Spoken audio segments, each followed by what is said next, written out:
ancien consultant de Bain & Company, vous avez lancé Bain & Company en Belgique.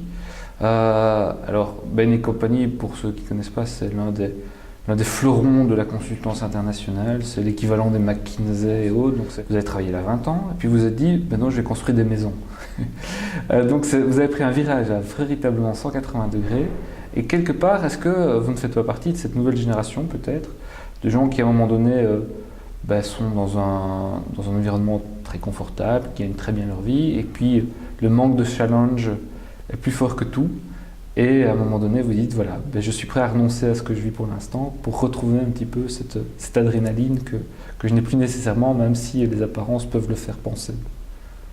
Effectivement, oui, je crois que c'est ça qui était à la base de mon choix, hein, c'était de recommencer de nouveaux challenges. Et je pense que beaucoup de gens parfois s'ennuient dans leur job. Là, je crois qu'on ne fait bien que ce qu'on aime.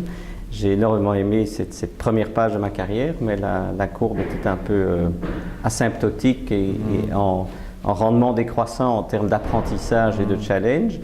Et donc j'ai décidé de faire un saut il y a 2 ans, de reprendre une entreprise Maison Blavier, qui livre à peu près 2 maisons par jour, donc dans tout le pays. Oui, c'est pas de la construction. C'est pas une épicerie, hein, c'est 400 maisons par an. C'est la bonne taille.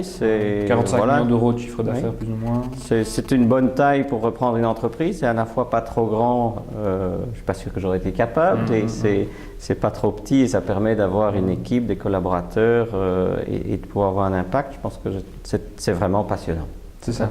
Est-ce que vous avez l'impression que vous êtes de plus en plus nombreux finalement dans votre situation, ou en tout cas l'expérience que vous vivez maintenant, on la constate, ou en tout cas on sent ce désir monter chez quelque part de plus en plus de personnes dans votre génération? Ou bien, vous avez l'impression non, ça a sans doute été comme ça de tout temps? Non, je crois que ça a réellement changé. Je crois que ça a réellement changé. La génération de mon père, on entrait en religion dans une société et d'une part, cette espèce de mandat de loyauté a été rompu tout d'abord par les sociétés, et donc les employés ont compris que l'emploi à vie n'existait pas.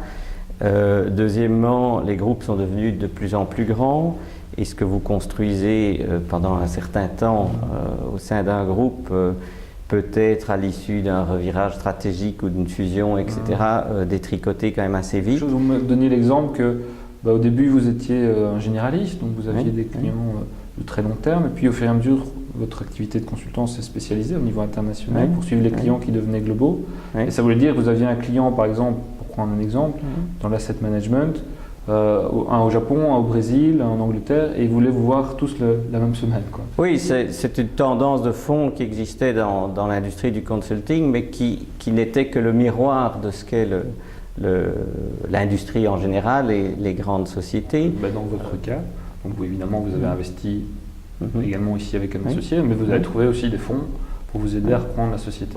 On dit toujours un bon deal trouve toujours des financements, et je crois que c'est tout à fait vrai. C'est beaucoup plus facile qu'il y a 20 ans.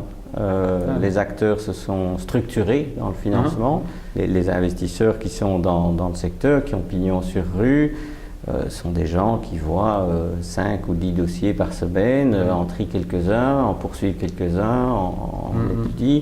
Et ça, c'est à la disposition de toute personne qui désire, qui a les capacités bien sûr, mais qui désire à un moment s'impliquer.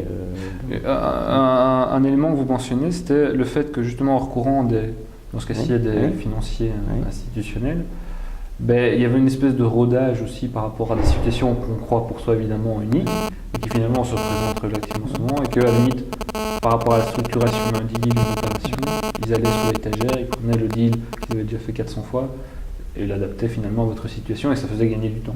Exact. C'est-à-dire que à partir du moment où vous êtes plusieurs actionnaires, c'est un point essentiel de s'entendre. De s'entendre dans le long terme sur le projet, etc. S'entendre, ça veut dire quand même prévoir un certain nombre de cas de figure, un actionnaire qui a envie de sortir, ou des choses comme ça. Et ce genre de choses, c'est pas si simple. En général, quand vous êtes un entrepreneur, vous ne pensez pas à tout ça. et surtout vous avez l'impression que tout va se dérouler selon un chemin qui va de Bruxelles à Rome et qui est linéaire. La réalité, c'est que vous allez peut-être passer par Bucarest ou New York avant d'arriver à Rome, et vous n'irez peut-être jamais à Rome.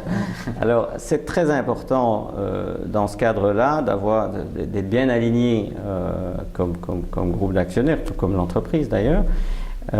Et je crois que effectivement, les gens qui sont des professionnels de l'investissement sont nettement plus outillés pour ça.